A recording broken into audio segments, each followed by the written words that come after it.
Podcast, Jam's birthday. So let's kick it. What's up, everybody? Welcome to episode 92 of EZPZ Podcast, coming at you from Blunt Mountain Studios, Des Moines, Iowa. That sounds like Universal Studios, Orlando. But cooler for adults. Yeah, adult studios. Now with 100% more blunts. Yeah, blunts. Joining me this week, Trey. What up, dude? What up, dude? Second time we've had a duo podcast. I'm down with it, though. I'm down with this sickness. Happy birthday party. Yeah, happy birthday party. Yeah, thanks, dude. Are you jacked on seeing a bunch of friends and gaming and drinking? Yeah, it's going to be fun. It's going to be fun. Yeah. I always get like nervous before shit like this for no reason. Right. Like, especially when I'm hosting. Like, but everyone's coming to see you. Yeah, no, it's going to be fun. It's going to be fun. I don't know why I get nervous about shit like that, but I know what you mean. I know exactly what you mean. Like, until like the fifth or sixth person gets here, you're like, oh, okay, like, is everything good? Yeah, exactly. I was like pacing around or whatever, and then I'm like, Gail, I'm gonna go play Magic Arena downstairs. I can't do this shit. Like, yeah. I mean, I walk in and there's 2 plates of desserts already ready, and Gail's just like chilling on the couch, so you know everything's already set to go. She's an organized person, so we got some fun. But Trey has graciously allowed us to record the podcast right before his party, just because it's the only time that really works, and Nick's has a show tonight. I think he says he's going to try stopping by, though, with Shayna. Yeah, they asked if Luis and Chantel could come or whatever, so they're going to pop over here to pregame for, was it Toadface? Yeah, so it's an artist that was actually at 515 Alive. I mean, it's a smaller time artist. I believe he's part of the trio, the Trinity or whatever. So during that set, I don't know if you heard or the story, but they had a pool of spaghetti noodles just sitting there inside the mosh pit, or like the dance pit. With the marinara, or no marinara, just the noodles, like the spaghetti. Were they buttered up? No, okay. No toppings, no sauces at all. Okay, that sounds like kind of like a dry experience, like, honestly. Like, yeah, it's like just get noodles stuck to you. Right, but it must feel pretty good for people that are on certain things. I don't know. I'm positive they loved that. Yeah. So I'm pretty sure they're seeing that guy who was in that Trinity at that. That was a weird day. That was a weird set. There's a guy handing out pamphlets for. I know we've already talked about this, listeners playing at home, but there's a guy handing out pamphlets for a spaghetti monster god. And that's like why the spaghetti monster. Yeah. You've heard about this. Well, no, I've never heard about that, but that's like it's like a religion, or like kind of joke religion, right? Like that if there's a god in the sky, basically anything could be possible, including a flying spaghetti monster. Sure. Yeah. It makes sense how the internet would just birth this shitty idea out. Yeah, duh. We got a great show for you this week, though. Me and Trey and I should say, are going to be discussing Rockstar Games and that 100-hour work week that slipped out of Dan Houser's mouth. We've got that Des Moines Skatepark breaking ground. And of course, Trey's birthday, which we kind of already discussed. But first, let's just kick into what we're gaming, what we got going on. What are you doing with the Twitch streams? A lot of variety right now. A lot of weird games. Like, I tried playing this game called Pony Island, which is you're trapped in an arcade game called Pony Island, and Satan is controlling the game. What? And it's a $5 Steam game, and it's kind of like a puzzle game, and then you're basically hacking through the game to like unlock lasers for the pony and weird shit. I don't want to give too much away because it's like a pretty short game or whatever, but is it the one that freaked you out, or is that a different game? That's God's Basement. God's Basement. So that's a really slow moving like walking simulator game, and you're basically trapped in purgatory or whatever, and there is one scary part in the entire thing, and I lose my shit and throw my headphones into the air. Yeah. You can't do scary games? Dude, I can if it's daylight and my windows are open, like, and blinds are open, like, I just feel like I can't be scared. But if I'm in the dark at night, the lights were on during that. It was like blinding light, actually, because I don't have blinds in my living room, and like you can see in the clip how like much sun is coming in, and I was scared shitless. What's it like then? It's a walking sim. That's basically, yeah, you're trapped in purgatory, and like you're slowly unlocking these memories of your past life, basically, and it's like lots of story development, lots of like puzzles and like slow. It's just really slow in general. Is that something they say happens when you go to purgatory, or the ones that do say that is that you lose all your memory of your other life and you just don't know why you're there, but you're there as a punishment? Is that a thing? Yeah, that's probably a thing. I'm sure that's like a thing in hell, you know what I mean? Yeah. Like where you're just endless pain and have no idea what's going on kind of shit. Yeah. Yeah, not for me. Yeah, no. I'll choose just not to believe in it, so then it doesn't happen, right? Yeah, I think that's how it works, dude. Let's hope, right? yeah, definitely. Well, we'll see. I want to see what the ending's like then. I'm sure it's like something like you piece those memories together and then you realize, okay, I deserve to be here. I was a shitty person. I killed someone. Yeah. That'd be kind of cool, though. That's actually a good concept for a game. There's some allusion to murder at where I'm at in the game, but I don't know. It's very early in it, you know? So they, first off, like, go and explain kind of like your childhood and stuff, which is kind of irrelevant why you would be in purgatory, because why would you be held responsible for stuff in your childhood, you know? But you did have a fucked up childhood, so like stuff happening to you or you doing stuff? Well, you just lose a grandfather in a car crash, and like your parents, you're raised by your grandmother and shit like that. So I don't know.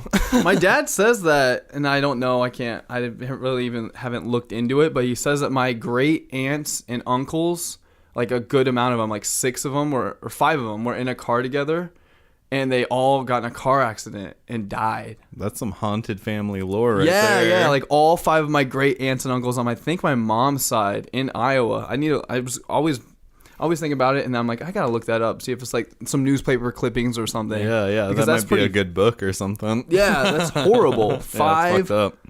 I mean, I don't have good luck on my side of the family tree or whatever, because I've just got like no living grandparents. I mean, my grandma, she's apparently my great grandma, my Nana, she took care of my mom, so I considered her my grandma. Now my other grandma was like my aunt.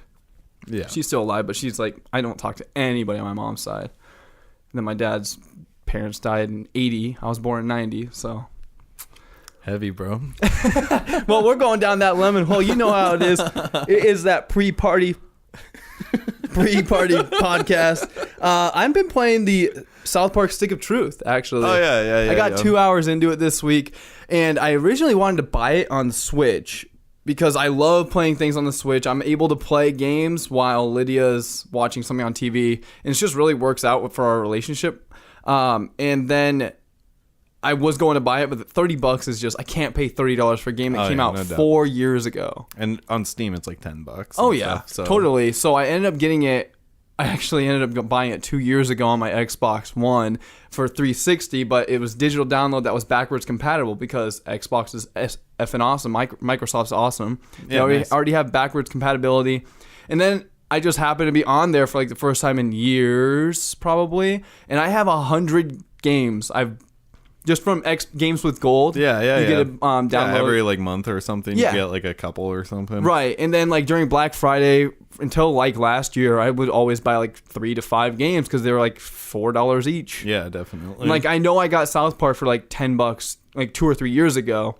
And just like you were saying, it's that now new for a new key or whatever, not discounted. Yeah, I bought the Fractured But Whole or whatever, and that came with Stick of Truth for free. And nice. I've never ended up playing it because you can't really play 2 South Park games back to back. Let's just put it that way. So you did play Stick of Truth though? No, I played Fractured But Whole. Okay. So I never got to Stick of Truth. Everyone says that they're both really good, and honestly, I'm actually quite surprised at how in-depth the RPG elements are, and how the South Park jokes are able to tie into those so well. Oh yeah, no, they do a really good job of like animating it and like making kind of like a cool game, but still being exactly South Park. Like, right. You know what I mean? They do a really good job, like especially like all the shit with Randy, like, you know, like dude. So my game, I haven't actually been introduced to any of the main characters except for Cartman and Butters. Okay. And Butters is my neighbor, and he's getting like completely like annihilated, like beat up in the beginning time, like moment that you meet him. And it's hilarious. And you name your character, you go up to Cartman and say, hey, so what do you want your name to be? you name yourself. My name's Sean. I name myself Sean. He's like, okay, douchebag. He just calls you douchebag like the whole time. I was thinking, oh wow, you get to type your name in. It's like an Xbox interface that pops up. Type your name in. It's all official. Yeah. And then he's just like, okay, douchebag. And then that's all he calls me for like next 2 hours straight. Yeah. So it's really fun. I got to play it for free. Kind of free. I bought it 2 years ago. I noticed I had Catherine on there. I had a whole bunch of other games. I still need to play Portal. Oh, Portal's great. And Portal 2. Once you get going on Portal, I have Portal 2 and it was a situation where I bought Portal 2, got Portal 1 free. I was like, okay, I'm going to play Portal 1 first, go into Portal 2, but you can't play 2 Portal games back to back. So I literally haven't played. I played Portal 2 with a buddy one time, but he was being a bossy bitch. So I was like, I'm not finishing this with you, cocksucker. Yeah. I'm not going to share this amazing experience of one of the best games from that generation. Yeah. That's what I'm told anyway. Yeah, exactly. All the podcasts I listen to, they've seen like every year around this time, they're starting to talk about Game of the Year. I mean, we're in October, the last final stretches. And they always talk about previous years, and it's always 2010, Portal. I think it was 2011, actually. Portal 2, or maybe it was 12. It might have been 12. 12 seems right to me, but I don't know. Either way, that's the game that won on IGN. So just the reason why Portal came up in my eyes is that, first of all, it's a game I haven't played, and it's like won all those awards. But then also the Orange Box just got announced this week, I think yesterday, as being backwards compatible on Xbox One, but it's also been up-resed for Xbox One X for 4K. Awesome. That's got like a Team Fortress in it. Yeah, that's one of my all-time favorite games. Is Team it? Fortress 2. Yeah, it's great. When I first got my Mac in 2008, I think I played TF2. Oh yeah, yeah. It was free. I mean, who can say no to free? No. I mean, that was like one of the best free-to-play games before free-to-play was a thing, in my opinion. Oh, yeah, definitely. Was it always free? I don't think so. I think I paid for it. Okay. But, anyways. I think you're right. After a while, Valve was just like, fuck it, we don't need to make money off this game anymore. And we just... Oh, yeah. No, it was either... like keep charging people and let like the game die, basically, because you need like a healthy like matchmaking, or give it away free and keep the matchmaking going for like another 10 years probably. Yeah, no, that's actually a really good point that you brought up matchmaking, because like I said this week, Lydia was at volleyball on Wednesday, and it was the first Wednesday in a long time where I didn't have stuff to do. I mean, I did mow the lawn still and do like chores, but I didn't have to I wasn't going out and doing something with a friend. It just didn't have too many obligations. So I actually turned my Xbox on, like I said, saw that 100 games, saw Stick of Truth in there. I was like, oh, that's kind of neat. But I also wanted to play Gears of War, because I have an itching to play Gears of War all the time still.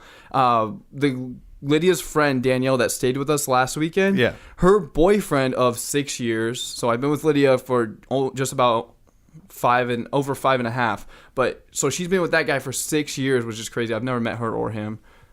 Anyway, that's a different story. She was really cool. She was telling me about how he's playing Gears of War 4 and has been for like 2 years straight.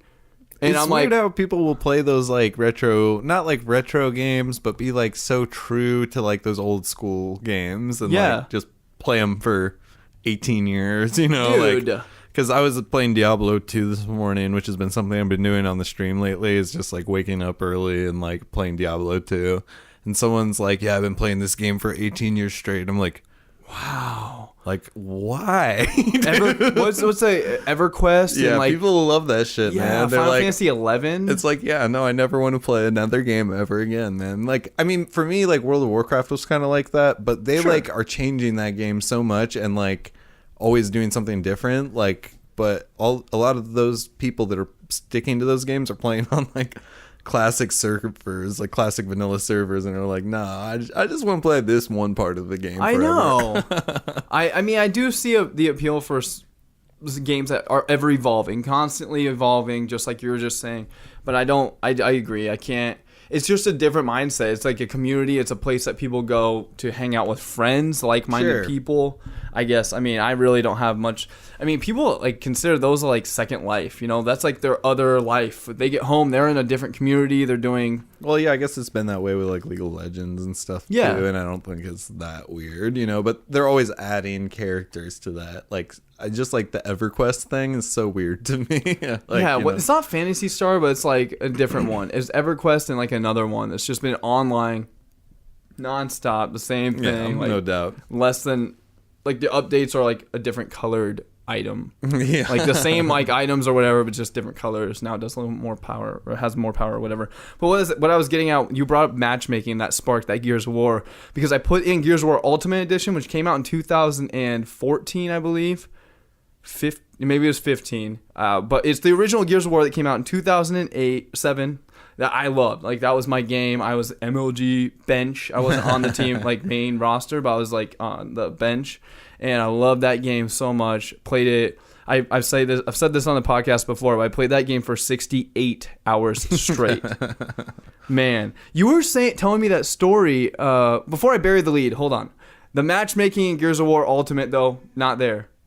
Just straight, there's no one playing. I searched every mode. Warzone, Execution, Annex, King of the Hill, all of it, nothing there. Yeah, no, it'd be boring to play with the same 5 people, man. I know, but like, that hurt my soul, kind of. So yeah, they're on to the next one, you know. I know. I have Gears of War 4 not even open, so I opened it.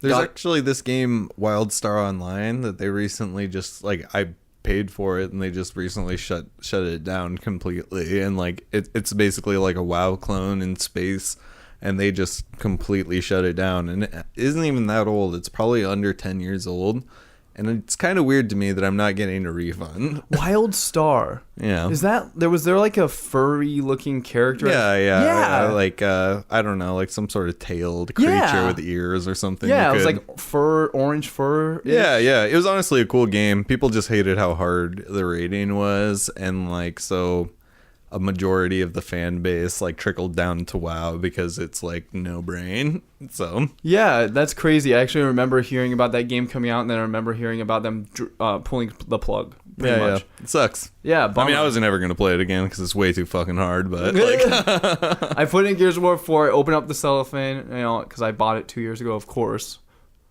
because I do that. But anyway, I put in the thing that like I hate about this generation, and I know you're a PC gamer primarily, but you understand you have a PS4 and a Switch. I immediately had to download literally a 97 gigabyte update. What the fuck? Yeah, 97 gigs. Big a game. Dude, the game's 48 gigs. I don't know what the hell the update was. I think it's because, I don't know, but I think it could be because I have the special edition, day one or whatever edition, because like I said, I bought it 2 years ago, and it has like all 4 of the Gears of War games. So Gears 1, 2, 3, and Judgment. So that might be it. Either way, I couldn't play it, right? So I had to resort to playing Stick of Truth, which I had downloaded 2 years ago. Anyway, it's a bummer how the generation thing makes you have to download. Yeah, that's always annoying. Like, because I only have 2 hours here and there. I don't have. You have to plan, dude. You have to be like, the other night I was like, I'm gonna play Mario Party with Gail. I'm like, I know there's gonna be a fucking like hour update or something. So I did it in the not in the morning, right before dinner, and then like switched it to TV or whatever, and let that run, and then we could play it after dinner or whatever. Ooh, I'd love to hear your thoughts on that game, but real quick, I also put it in. I only had like, I think our internet's very good though. I have 150 up and like 50 down. Or the other way around, 150 down, 50 up.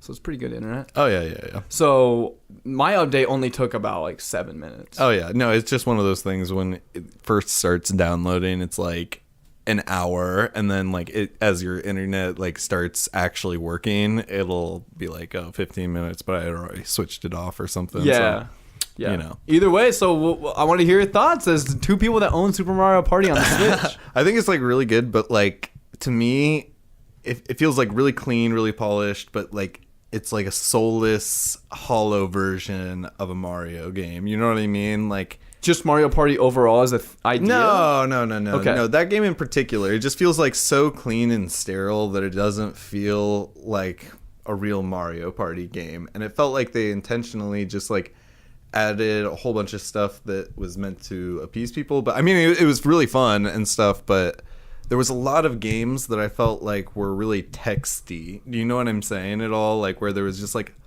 a lot of games that weren't like goofy fun games, like bumper ball style games, and more like count the number of things crossing the screen games. Like when they run across, like the Goomba or the Koopa flies across with like whatever. Yeah, I know what you mean. Holding the items and you have to memorize shit, and then like it just was like kind of like less action packed and goofy to me, and more like catering to let everyone win some games, you know? Yeah, what I mean? So this is the first time I don't mean to say this to sound like an asshole or anything, but this is the first time I've ever like lost. So I played 3 games total, one with just Lid, one with just Lid, another with just Lid, I should say, and then one more with Lydia and Danielle, her friend that stayed with us last weekend. Yeah. It's the first time I've like lost, and I lost to Lydia the first game, I won the second, and then I lost to Danielle. We both lost to Danielle the third game, and it just kind of felt like, well, I don't know about that, because I think you're right, because like I think it's a more even keeled set of games, but that doesn't mean they're good. Yeah, like there's certain games that like I'm just not great at, but I am good at like those bumper ball games, knocking each other off. Yeah, the coordination, like fast-paced games. Yeah, like the video game type games, and then it felt like they had just jammed in a bunch of games, crossword puzzle games, would be appeal to more like mom type people that would be like not as familiar with like the controller and stuff, and not as good at that type of stuff, and you know what I mean. Dude, that game where you're flipping the cube of meat is ridiculously dumb. I don't think I played that one. Okay, so you have like this is where you use the rumble motion control to have a frying pan with a cube of like looking meat. Okay, that looks fun. Sounds fun. It's kind of gross, like a cube of meat. You're flipping it, and it does really well reading your wrist to flip how it's like the pressure that you're putting onto the skillet, the power to flip the cube. You have to burn both or cook all 6 sides of the cube. And I got decimated in that game, but like I feel like I was doing things. I don't know. I think you're right. There's some sterileness to it. I think that's a good way to put it. I felt like there was like a good amount of stuff on the board that didn't do anything.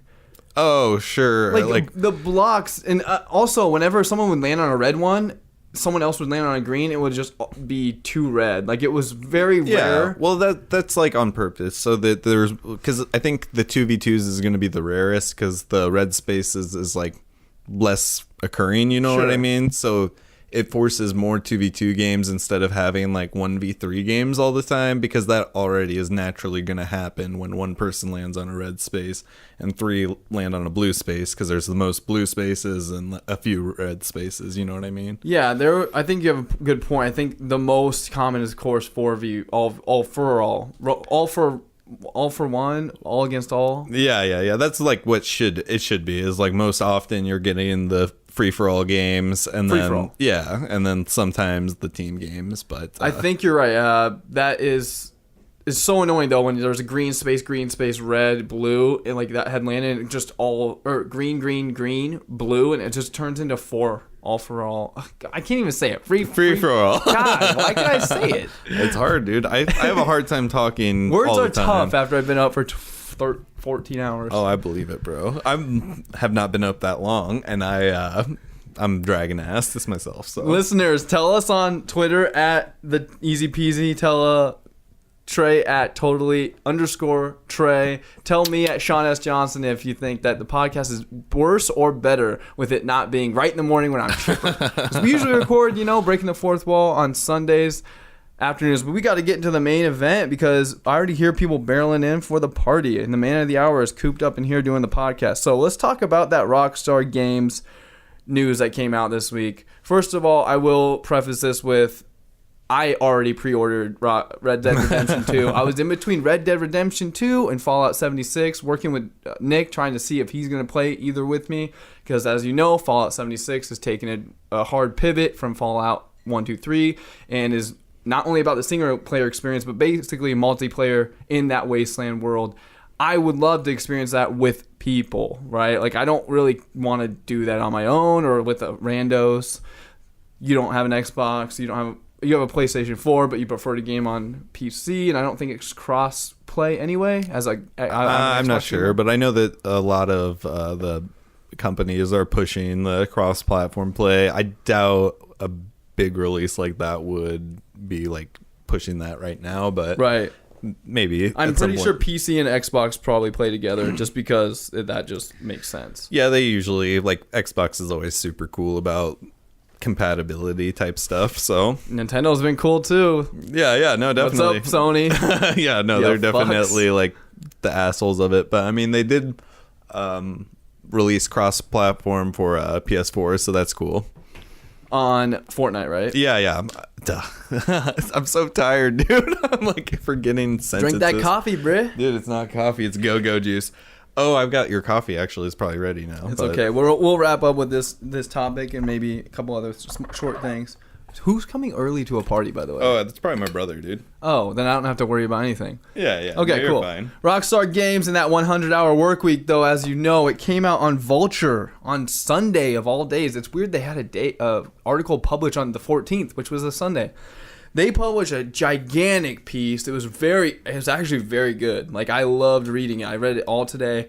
It is where the editor, the person that wrote it, the editor spent 6 hours total with Dan Houser, who is one of the brothers, I think it's Sam and Dan Houser, that came up with and developed Rockstar Games. They're worth they're brothers. They're worth $100 million each right now. Nice. Of course, right? I mean, GTA 3 brought in like $300 million alone. Well, GTA is just like one of the biggest like names in gaming. Like, you know, like always at the front of controversy, always at the front the front of the newspapers, you know. This write-up was phenomenal. It told me so much about how well GTA 3 did, how it saved Take-Two Interactive, how GTA San Andreas, one of my favorites, one of the only ones I actually beat, by the way, the storyline. I think it is the only one. I don't think I ever went back. No, I beat Vice City too.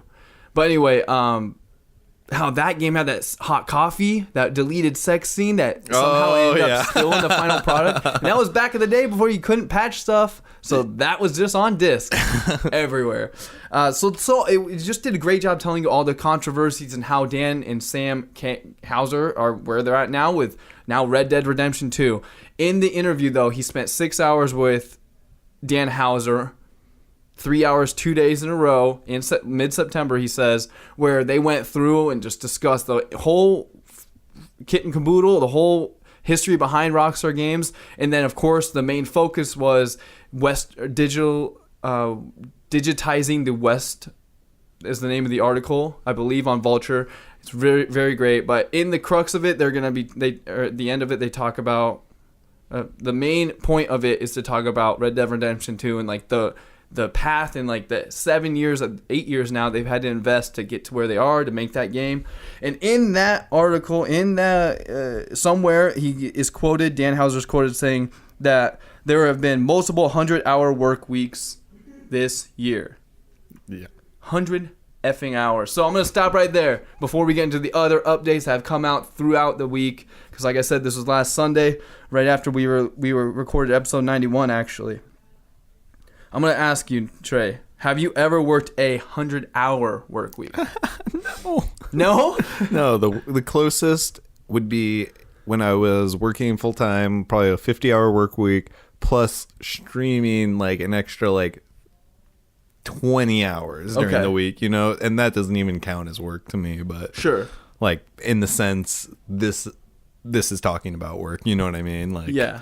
So for me, it was at Come and Go. 2010, something happened where somebody got sick, something happened where someone was on vacation, and I worked 66 hours in 1 week, and then on the next week I worked 50 something hours, so it was close to 100 and teens, like I just say 116, close to 120 hours for 2 weeks. I cannot imagine working. And I think in the 14 actual days, because it's not like Monday through Friday at Come and Go, I was working any day of the week, really. I worked 13 of those 14 days. Yeah. No, that's hard. 14. It takes like a toll on you, dude. Especially for me, at least, the 7 days in a row, like going into another week, basically, is like really hard because you don't get any time to just like breathe or organize your life. Yeah. Like I food prep. I would eat horribly because you don't have time to even make food for yourself for your job, you know. So you have not worked 100 hours. Of course, I have not worked 100 hours. That's ridiculous. The most I've worked since that was probably 50 one or two at Wells Fargo now. Maybe 60 was the worst probably for me, but the week I went to San Antonio in July 2016 for Wells Fargo, on my paycheck it was counted as like working 56 hours, but it's because I had 2 days of travel time and we got stuck in the airport, and I got paid to be stuck in the airport just listening to podcasts and music. Nope. Because they have to pay hourly. Like, it's against the law. So I got 16 hours one day. Ooh. When it should, 16 if you count the time and a half. So it was like 10 or something. But still, I was down. Yeah, no doubt. Tight. It's always tight to get paid to not do shit. Yeah. So you have not worked that 100 hours. I have not worked. This just set the internet ablaze on that Monday following this last Monday. Then everyone was like, what the hell? 100-hour work weeks? I don't want to play Red Dead Redemption 2 if that's the case. Okay, guys, it turns out this was not the case. That same day, so a day after the Vulture article comes out, the write-up, Dan Houser clarifies saying that there were multiple weeks in 2018 where him and 3 senior writers on the game spent 100 hour or were working 100-hour work weeks, and he names the 3 writers too. This it completely flips the whole gaming industry on its head, where everyone's calling for everyone to unionize, and at the very least these voice actors and these writers and everyone should be unionizing, because in Red Dead Redemption 2, everybody, they've spent 2,200 days in the studio recording VO and motion capture. That's psycho. That's absolutely bonkers, because like I said, this write-up's phenomenal. Everyone should go check it out on Vulture. But he shares that GTA 3 they spent 5 total days in the studio. Jeez. Bonkers crazy. 300,000 animations, 500,000 lines of dialogue. This game is going to be absolutely massive. 1,200 SAG-AFTRA actors, 700 people with dialogue. 700 actors with dialogue. That's like, I always like wondered about that, because like huge games like Skyrim and stuff like that, I'm like, who the fuck recorded all of this, man? There's so many quests in this goddamn game. Like in GTA style games, it's like amazing how many people are actually like at work putting in the work to do that shit. It's cool. And so many of those quests aren't even going to be played by half of the people that buy the game. Yeah. That's like the shame about like there's probably some really good quests off like hidden in the corners of the game, but yeah. So, like I said, this flipped the internet on its head. Like, one of my favorite editors, I know, I've editor at large, really, Jason Schreier for Kotaku. He's already, like, said online he has some information on how conditions are at Rockstar. Are you forced to work over 40 hours a week? How's the compensation? He has a whole bunch of stuff coming out next week. He's already said multiple times on Twitter, and he said multiple times on the podcast, Split Screen, Kotaku's podcast, that he will have more on that. But Trey, while I pull up some more information that actually just came out, breaking news, while I was at work, why don't you tell us why you aren't going to be getting this game? Oh, because it's not going to be PC compatible at all. Like, so that's like, well, you do have that PS4 though. You just don't want to stream on it. Yeah, it's like I'm trying to focus on streaming and like to kind of change my routine and make me like basically have to play in a different environment. And like when I play upstairs on the PS4, I'm really far away from the TV. It's not what I'm used to. I like the mouse and keyboard. Like, you do like mouse and keyboard more than controller? Oh yeah, dude. Like, especially for games like that. Like, a lot of games I do like controller, like platformer, old style games, just because that's what I learned to play them on. But like anything new that I'm learning how to play, I just would rather learn it on a mouse keyboard at this point. Yeah, I hear you. It's like one less moving part that breaks, you know? If it does come out for PC, you'll get it though. Yeah, but Rockstar generally, like with the PC releases, it's usually a year down the road until they do that. So right. I have a frog in my throat today, man. I don't know what the deal is. You need more alcohol and coffee on your birthday party. Oh, yeah. So that breaking news, I've got it pulled up. Thank you for vamping for all the listeners at home, Trey. It's a little bit more difficult with the two people. But, hey, we've got it going here. So on Kotaku, Stephen Totilo, I know I'm saying your name wrong one of those ways. But, hey, thank you for writing this awesome write-up about how Rockstar Lincoln, a UK-based studio, has completely gone away with mandatory overtime now, as of just this, like, Dan Houser saying one thing and it's spiraling out of control. People not calling for heads, but they're calling for a complete change. And I hope, like, this starts the conversation and something gets done, but not like something gets done about union. Like, a union may need to happen. I mean, to be honest with you, all I'm saying, as a selfish gamer, like, dude, make them work 200-hour work weeks for all I care, bro. As long as they're putting out, like, good content. There's not even 200 hours in the week, Trey. Dude, that's what I'm getting at, bro. It's like, get into the studio, boys, and get this content rolling, okay? Because I'm not gonna live forever, okay? And I want as many good games made in that time period as possible. Yeah, I mean, to tell you the truth, unless I'm just not very useful after 10 hours. I can work, I can be there, I can be at my place of work, but I can tell, like, my quality of output is so much lower after about 10. I've worked at, at my current place of work, my current employer, I've worked there like 14 hours from like 6 to 7, 8 almost. Rough. Yeah, it was super tough, but I could tell, like, about hour 12, I'm like, okay, my quality of output is awful. Yeah. I'm not being efficient. I'm, like, messing up words. Like, so that is pretty crazy. There has already been some change because of what Dan Houser offhandedly said, and Vulture didn't get a clarification, which I don't know. As a journalist, I would have gotten clarification there. I wouldn't have just let that slide, because if you read the article and the write-up, which I do give props to, I think it's phenomenal, should have got clarification there. 100 hours, dude. That's 16 hours every day. That's like internet news. It's like meant to be like abrasive and like kind of shocking. And if there's no like real downside to them reporting that, because like without clarification. Yeah, because he said it basically. You know what I mean? He said like the 100-hour work week. They walk away with that sentence and basically warp it into whatever they want and make a great article for their publication. And then, like, now that they're wrong, all they have to do is be, like, show an edit or something on their story. You know what I mean? And so they weren't wrong. It was just Dan Houser had to clarify what he meant because they didn't ask for that clarification. Yeah. I don't know. I just think as a good journalist, yes, okay. I agree. They didn't spin it, though. I don't want to throw Vulture under the bus or whoever wrote it. I need to get his name. Maybe I can do that real quick. Probably not. It doesn't matter. I don't need to get everyone's name. I'm just trying to promote good writers out there, but he didn't spin it all. He just basically mentions it in the article and then he moves on. He doesn't like make it a big deal. So there's no editorializing. So I think they did a good job. They could have, like you said, spun it and made it like way worse, or at least sounded worse in the editorial. So non-playable characters had an 80-page script. Some of them had 80 pages of like dialogue, but you aren't even playable. You're just like a pedestrian. What the heck?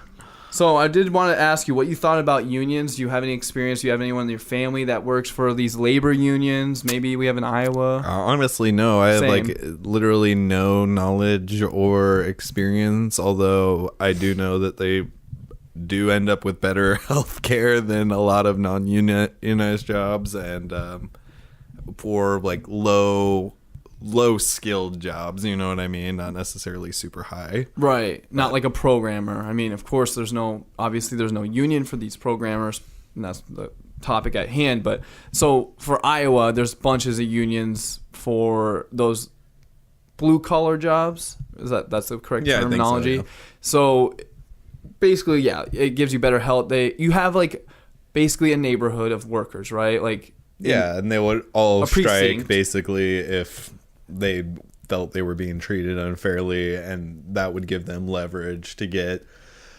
raises or better insurance or whatever else it is, benefits, better PTO, better all that stuff. So something that just actually happened in my world with the union this year was that I was in Chicago with Alex B-Word, friend of the show, Nick Gandy, and his girlfriend, Alex B-Word's girlfriend, Cassie. And we were at a hotel staying there perfectly fine. The hotel next door had a whole bunch of employees in the hotel union. Apparently, like, there's a hotel union in Chicago. They were all striking outside. We walked by them multiple times. They were pretty respectful. They had, like, their own picket line. Like, they weren't crossing it. They weren't getting in anyone's face, but they were trying to get us, like, to talk to us about how things were. Sometimes they were playing music super loud. They were effing loud. They were there all night.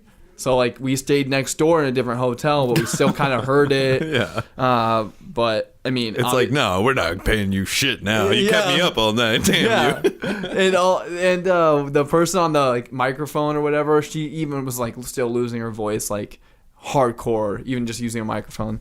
Anyway, I mean, what I'm getting at is I've seen it in my life. I've seen teachers strike here in Des Moines, in Iowa. I think at Waukee High School. I saw it. Yeah, you just see it, but it's never affected us. And to tell you the truth, this is the closest it's actually could affect something I love and care about. I mean, I don't have any, I do have a teacher friend, but different state. Well, but I love video games, right? Yeah, happy workers make good stuff. So Yeah. So I don't think 60 hours a week for crunch. The topic at hand is crunch. Is crunch something that we need to monitor? Or not us, obviously, but like managers and like developers, do they need to monitor how hard they're, or how long, really? Because it's not really, you could work long, but not hard, you know? Yeah. So that's something I'm thinking of too when I think of these things, but vice versa. But crunch, so if you have a deadline, so let's say Red Dead was supposed to come out, I believe, earlier this year, but it got delayed till the end of the year. There was already a deadline that they missed, you know? So like as a manager, as somebody high up, as Dan Hauser, who had to work the 100-hour weeks, multiple weeks, they have to hit the next deadline. When would it have come out if they hadn't crunched? You know what I mean? Like, and I know how impatient gamers get with like release dates. But let's talk. You keep bringing up gamers, but let's talk about those shareholders, right? Oh wow, yeah. No, I that's like beyond me. Like, that's like so foreign to me. Like investing in gaming, and I actually have a buddy who had like. He lives in Hollywood, and he basically had like an inheritance that he invested a huge amount of money into like some gaming company. I think the gaming company that makes like 2K, but that's like Activision or something like that. But anyways, he invested a huge amount of money into the gaming company, and now he's basically been streaming full time ever since with like 2 viewers. Wow, because he's just making money off his money, or? Well, he made money off his money. He's already cashed out, and he's like, chill, but... Wow, and he lives in Hollywood, like one of the richest counties. I know Beverly Hills is one of the richest counties or neighborhoods. Yeah, no, he has an apartment, but, you know, he's living. Yeah, he's doing what he wants. I mean, if I could live in an apartment and do what I want and, like, not have to worry about money, I would. Oh, yeah, no doubt, dude. Yeah. So... That's the topic at hand. That crunch. What do you think about crunch? I think that workers, because these are game creators, they're passionate about their work. If I was working in the games industry, for instance, the one that I keep hearing, because you know I listen to a lot of gaming podcasts, listen a lot of gaming journalism, or read a lot of it. They're trying to like think about how is this in my world, and they're always going to E3. E3, these writers are up for 20 hours a day, working for 14 to 16 hours a day for that 1 week. That's technically their crunch. I think crunch is a thing that has to exist and should exist, because you're always going to have people that are super passionate. Yeah, I mean, that's the idea of salary, really, is like you're getting paid to do a job, and if you don't get the job done in the allotted time, pretty much, like usually like a year, basically, if you don't get the job that your employer thinks done in that year, then do you have a job anymore, really? Right. You know what I mean? So I think that's just part of the agreement, and I'm sure that after someone works one big game, they learn that lesson really quick, and they could get out of the industry if they hate crunch so much, you know what I mean? Right, and that's what I've heard on some of these gaming podcasts this week. Some people are coming out either anonymously or just because they're past employees. They're saying their names. You know, they're being open and honest about their time at Rockstar or other developers. And a few of them were like, hey, I was in the gaming industry. I was creating games, coding for games. Couldn't handle the crunch. Couldn't handle the stress. Got out of them completely. Yeah. Which is fine. I mean, it's not built for everybody. It's not made for everyone. I will say, like, these days, I don't want to work over 40. So I have a 9-hour day because of hour lunch, and I usually take my lunch. But some days I don't. So it's 42 to 44 hours a week, I'd say, I work. And I don't want to spend much more than that. Honestly, like, I don't want to work 8 to 6 or 6 to 5 unless I absolutely have to. And if I do, I want to be able to take some other hours off. I'm only supposed to work 40 hours a week. I want to leave early the next week or next day. And my manager's phenomenal about working that out with me. Behind the scenes kind of thing, under the table. But, man, ever since I'm like, when I was a kid, I would work those 66-hour work weeks, 58-hour. But now I'm just no.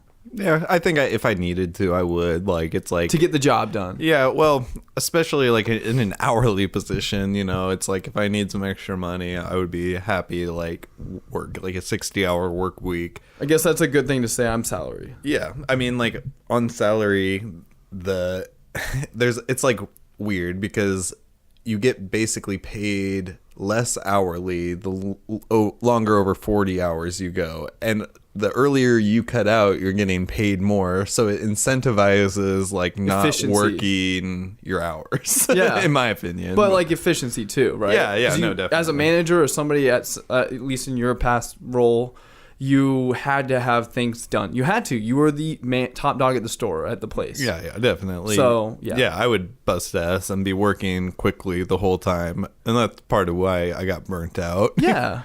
Totally. How long did you do that? General managing 3 years, but like I was like assistant manager for like 3 years too, I think, before that too, which is a similar job but not nearly as stressful. Right. Yeah, and less pay. Yeah. Like kind of significantly. Yeah, at least definitely. For other roles, like probably like 30-40% less. So yeah, no, that's how it was at Come and Go. So there's just a lot going on here. What do we think? So I guess we have to give some context. Not only as that Dan Hauser situation happened with the Vulture article and then the clarification the next day, but of course I just want to know, like, what do you think about the context now? Like, do you think the gaming industry should flip on its head, like go crazy still, even though he's given context saying it's only been 4 senior writers and then other Rockstar team members anonymously or past people have come out and used their name. They are sharing online that they do have 66-hour, 65-hour work weeks sometimes.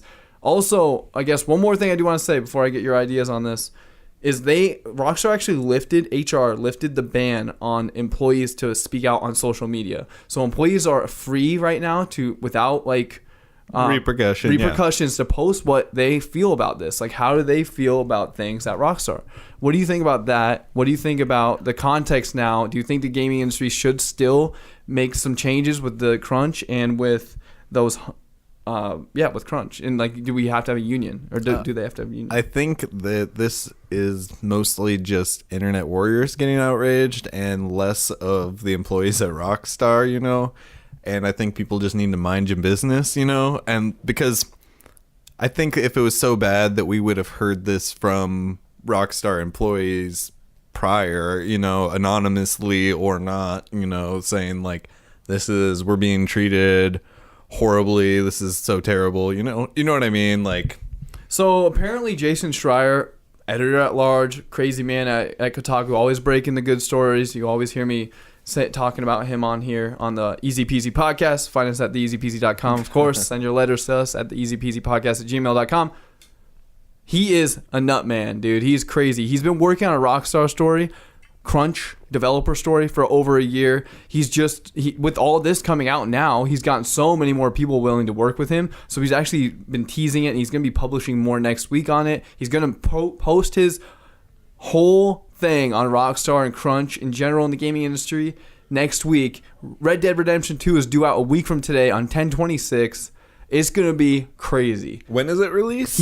His article. He's gonna post it, but he says he's gonna post it next Monday or Tuesday. So, oh wow, right before the release. Yeah. Then. So we're gonna get some actual details, some firsthand accounts, some anonymous accounts. It's gonna be pretty crazy. You'll see me repost it on the EZPZ channels for sure. So we'll have more added context and a lot more actual facts. You know, like right now, less it's speculation. Just, less speculation, but still. I think it's going to be crazy. There's going to be a lot of changes, hopefully, that come from this, because I do think that so here's the number one thing. If you're salaried, you should still be able to get a bonus or something if you have to crunch.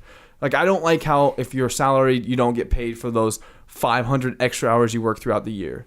Or even more, 1,000. No, definitely, maybe some sort of a profit sharing program or something, you know, like. But we actually have that at my place of work now. If you stay, so it was announced in February. If you stay from 2 years from the announcement to that February 2020, you are actually getting 300 shares or something. Yeah, sure. $3,000 worth of shares, I think. No, Pretty definitely. Cool. I mean, it incentivizes like loyalty and like stuff like that. So yeah, more to come on this. This is the topic of the show, but I do want to kick off end the episode with one more topic to discuss. That Des Moines Skatepark, Trey. What do you think about them finally breaking ground? You've been hearing on the EZPZ podcast for so long. I'm excited. Like, I got a lot of friends that still skateboard. A lot of friends that are going to be throwing shows about it, I'm sure. Dude, yeah. Oh my gosh. Because we've been having a lot of skate park fundraisers. Now what's the new cause going to be, man? Like, I don't know. Clean up the skate park, volunteering. I don't know, man. Get the gangs out of the skate park fundraiser. Oh my gosh. It's going to be great for Subsec, though. That's a great mom and pop shop. Oh my god, they're gonna be like killing it. They'll probably have to open a second location or move stores even. So do you know where Subsec location. is? Yeah. Isn't it? I don't. So it's in the East Village. Okay, so it's gonna be close to the skate park. Yeah, it's right on the river. Dude, it's gonna be very good for them. Dude, but I would be surprised if like a corporate, like a big corporate skate park or like CCS type store didn't open up nearby. Yeah, Volcom, something. Yeah, something Vans. like that. Exactly, Vans, like Volcom, something like that. So. Yeah. I'm pretty happy. I mean, just like Trey mentioned jokingly, but we've had friends, we've had so many people fighting the good fight, trying to get this. This is the second biggest skate park in the nation. It's the biggest in the region. Yeah, no, that's awesome, man. It'll give kids like a cool place to do it. I always had to skate on curbs. We would wax curbs. And back in my day, I had a dirt road. Yeah, I was riding a skateboard on a dirt road, and I had up and down the hills, mud tires. Yeah, I had to put chains on my tires. And I skateboard in the snow. Yeah. No, I used to go to the skate park in Grimes. Skateboarding was huge there. A lot of my friends were from Grimes, or still are from Grimes, of course. But I used to go to that skate park, and I don't even skateboard. It was a hangout place, which I think we're going to get a lot of good and the bad of that. Lots of kids, lots of them bad kids hanging out. And do you know if like bikers and rollerbladers are going to be allowed? Yeah, I think so. Scooters, bikes, rollerblades. I'm pretty sure all that's going to be allowed. That always forges some intense rivalries. Yeah. I remember like I did go to the skate park like one or two times. Like one time in Pennsylvania with my buddy or whatever. Oh, okay. And they called the rollerbladers fruit booters. Fruit booters. Fruit booters. Because they look like Fruit Loops, the little wheels? Or? Yeah, because they're fruits and they have boots. I think it was the meaning there. Wow, but, Pennsylvania sounds really wild. Well, and like then I know the skaters always hated like the bikers and stuff because it does a lot of damage to like the edges and stuff, so it's harder to grind after because the bikes. You have metal that's grinding instead of wood. It's like a big heavy machine smashing up instead of like one person's weight, basically. That actually makes a lot of sense. I could see why they would be upset. Like, it could ruin your board if it gets all torn up. Yeah. But no, it'll be cool. It'll be like one other what's it called? Like selling point on Des Moines that isn't Zombie Burger. You know what I mean? Like, yeah. What else do we have in Des Moines? Let's see. Everybody, every show, every like mention of Des Moines is like, yeah, I'm going to Zombie Burger later. Yeah. Like, oh man, if you see like an artist in town, like Josh Scogan, lead singer of The Chariot, now 68. Used to be lead singer of Norma Jean. He loves Zombie Burger. Every time he comes to Des Moines, he has to tweet about it or post a picture on Instagram about it. He loves it. Yeah. I don't know how you could eat that before you play. Maybe you can after, of course. But like before you play, as somebody that's so active on stage as him, no way. I can keep it up. Man. Yeah, but you'll hear that. If you go to Woolies, at the show, you'll hear them reference Zombie Burger sometimes in between songs while they're tuning, the guitarists are tuning. But yeah, thank you for being on the Duo Podcast, Trey. You're always killing it with your availability. I really appreciate it. You can find myself at Sean S. Johnson and the EZPZ at the EZPZ. That's both the same on everything. Keep your eyes out on our channels this week as we post about Jason Schreier's update on the whole entire Rockstar debacle. Like I said at the top of the show, I pre-ordered it. I am still gonna play this game. This is gonna be. It sounds amazing. That sounds like a lot of game, dude. Yeah, it's gonna be $60. Like you'll probably get 60 hours, which at minimum 60 hours. I have a highlighted note on here that I did not mention, but it was 65 hours in the main story alone. Yeah, and they cut 5 hours of script and of story. Of course, they pressed the discs. That's awesome. You can find Trey at twitch.tv/TotallyTrey. Where else, Trey? Totally.Trey on Instagram, totally_Trey on Twitter. Let's go. Let's fucking roll, man. You got this, dude. Let's go enjoy some drinks. I'm doing Sober October, but I am bringing a dirty 30 of carbonated pop. Oh, no. And I'm going to get down. Yeah, I got that coffee brewed for you. Anyway, you got my coffee. I'm all amped on the good podcast vibes. This has been EZPZ Podcast, episode 92. Thank you, Trey, again. And we out.